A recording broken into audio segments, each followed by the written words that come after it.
Welcome back for the third part of this webinar, how to use building block 1 of the workbook, Housing Needs, applying the 7 steps you can see on the slide, and focusing on Bob and Jane's case study. So at this mediation preparation stage, early stage, when Jane and Bob get the workbook, they'll be still gathering their financial information for mediation using our financial disclosure booklet and support service. So they may not necessarily have all the financial information for the resources available to meet their housing needs. They may not yet have agreed values for properties, for example. They can be getting on with this, of course, themselves, trying to get hold of values they can agree for mediation. They may not have mortgage capacity reports, and again, the mediator, I can help them to obtain these before the first session if needed. They may not have capital gains tax calculations for the rental property, and they may not yet have detailed pensions. But all that information available, all that information that will need to be available to talk about this housing block or housing needs, they're in the process of getting hold of. And so whilst they're doing that, they can still start using the workbook to develop some housing options, becoming familiar with the workbook using the 7 stages, in particular these 4 stages here: objectives, principles, priorities, and factors. As I've said already, it's a bit of a top-down approach. This is a work in progress, and it starts with Bob and Jane, each writing their objectives for the task of working out their housing options using their workbook. Now, that's a very important stage, the objectives. So let's just turn to that part of the housing options. So building the first building block, housing needs, the objective. So what might a good objective look like, and why is it so important for Bob and Jane to frame the objective for creating their housing options using exercise 1 of the workbook? Well, looking at the objective, obviously these are my words, but I suggest some objectives in the workbook for them to focus on. But also the exercise 1 invites them to frame their own objective. But this is one that I've done earlier, as they say. To create some housing options which meet each of ours and our children's reasonable housing needs as part of an overall fair financial agreement, applying legal principles and our priorities to the key factors in our situation, to create options and to explore together in mediation. Now, you see, obviously, I've highlighted some keywords in green. This objective establishes for Bob and Jane what they need to do in terms of creating housing options and how, very importantly, they need to do it. It establishes a clear positive intent and purpose which underpins the whole process and task of creating their housing options. It generates a positive focus, I would say, and energy, providing a sense of accountability and responsibility to themselves and to each other and to the process and task of working out their future housing options. You'll note that this objective includes the words, for example, ours and together down here, stressing the mutuality of the process, which primes Bob and Jane for collaboration and collective thinking and problem solving when the time comes in mediation. So that objective is really important when it comes to looking at their housing needs and starting on this task. So now let's turn to the important legal principles and look at the part they play in helping Jane and Bob to shape their housing options. Right, Bob and Jane effectively use exercise 2 in the workbook, and that's exercise 2 of the house building block, to understand the main legal principles guiding how to apply their priorities in their situation, creating some housing options. You'll see again that I've highlighted some important principles in green, but please have a look at Jane and Bob's full case study for more detail and how they apply these principles to their priorities and factors. You might find that interesting. So let's look at some of these important principles guiding them. First principle in their situation, achieve a fair financial outcome. I think I've stressed that enough in this webinar so far. Fair in all their circumstances. That's the fair outcome principle.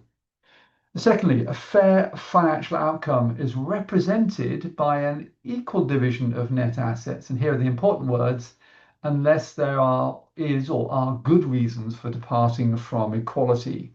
That's the kind of sharing principle, an equal division, but unless there are good reasons. Now, Bob and Jane's case is what we call a needs case, and this will become apparent as we go through it. It's a needs case rather than a sharing case, in which an unequal division, this is really important, an unequal division of net realizable assets might be justified to meet their housing needs, as we'll see in their circumstances. And this is called the needs-based principle. And so when you hear your lawyers talk about needs-based cases, this is a needs-based. Sharing is where there is more than enough surplus to divide into equally to meet all needs: housing, income, retirement, and children, and so on. But this is a needs case. The fourth, fourth principle guiding them is non-matrimonial assets, which there are some in this case, play a less important part in their situation because this is a needs case. So they play a less important part. And I come to non-matrimonial assets because some people get very bent out of shape about non-matrimonial contributions to marriages. The assessment of need, how to calculate need for housing in this case, is elastic. It's fact-specific and is highly discretionary. And I'll come to discretionary in a minute.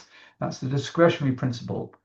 There must be no discrimination between Bob and Jane's roles and matrimonial contributions in their various forms made during the marriage. Typically, one may be focusing on childcare, and the other may be focusing on developing their career. The law does not discriminate between those types of contributions to the marriage. This is called the non-discrimination principle. And here's the final one that I've used in this case anyway. There are obviously more principles. These are the key ones. The quantification, the calculation of need, how much is needed to meet housing needs in Bob and Jane's case, requires a consideration of all relevant factors. Of course, I'm going to come onto factors, which is the fourth of the main decision-making components. All relevant factors, including choices made during the marriage, length of marriage, ages, marital standard of living, and so on.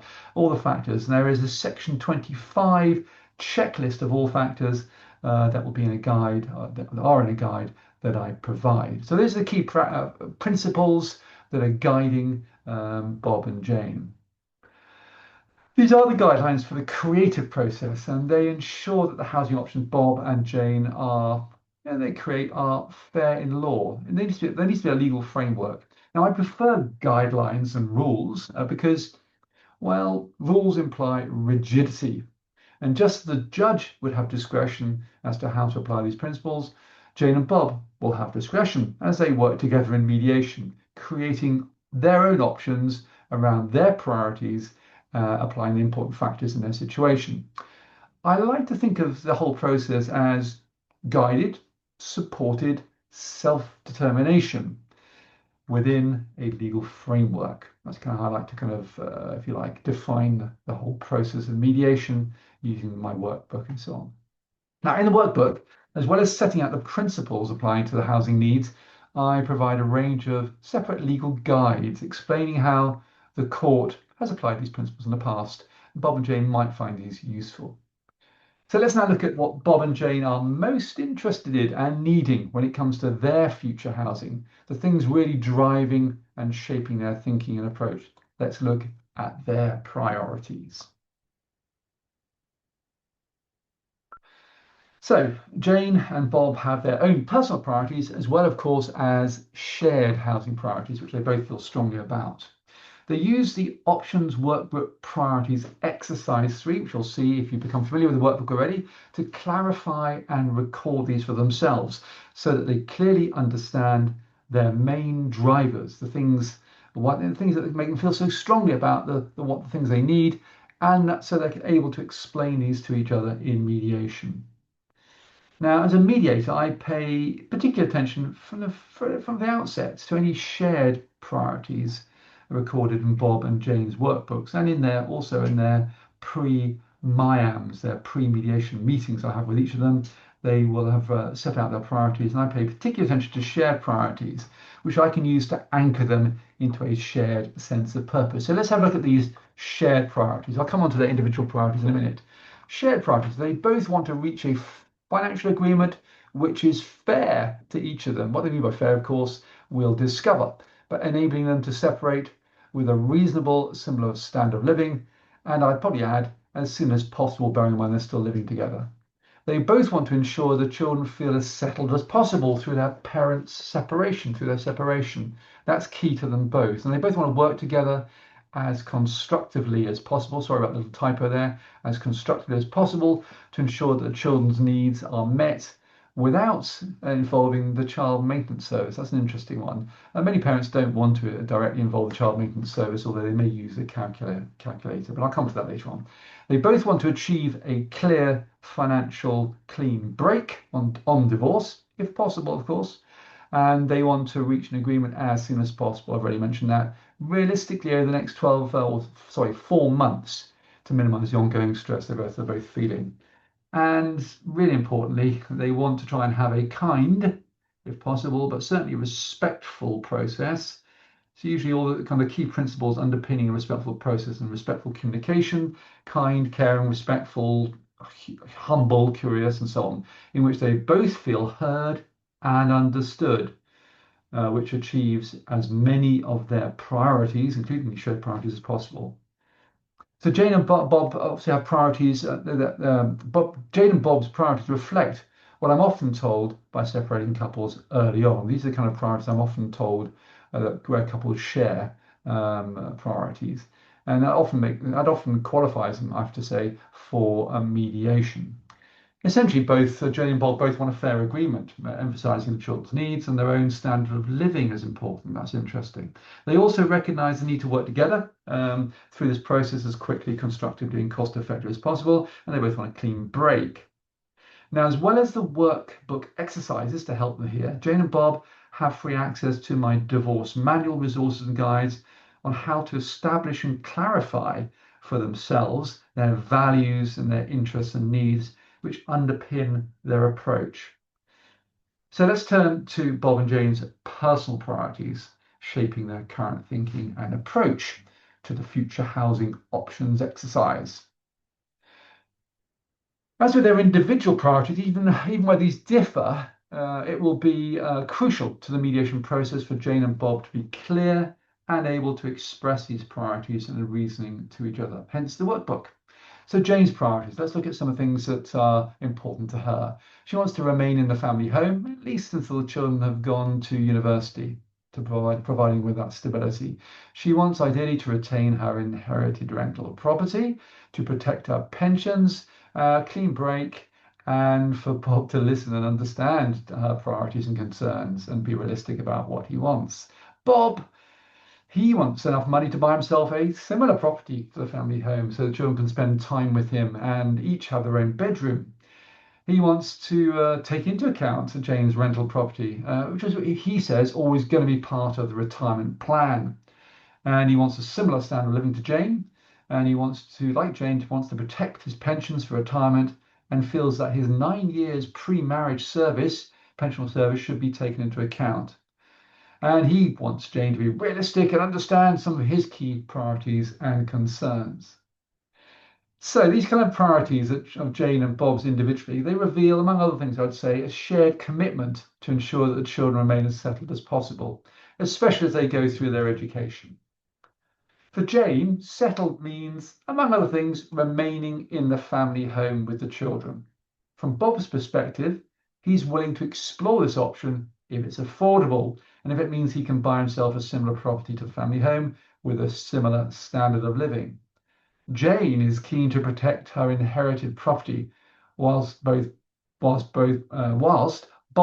would like his 9-year relationship, his 9-year pre-marriage relationship, taken into account so far as his pension is concerned.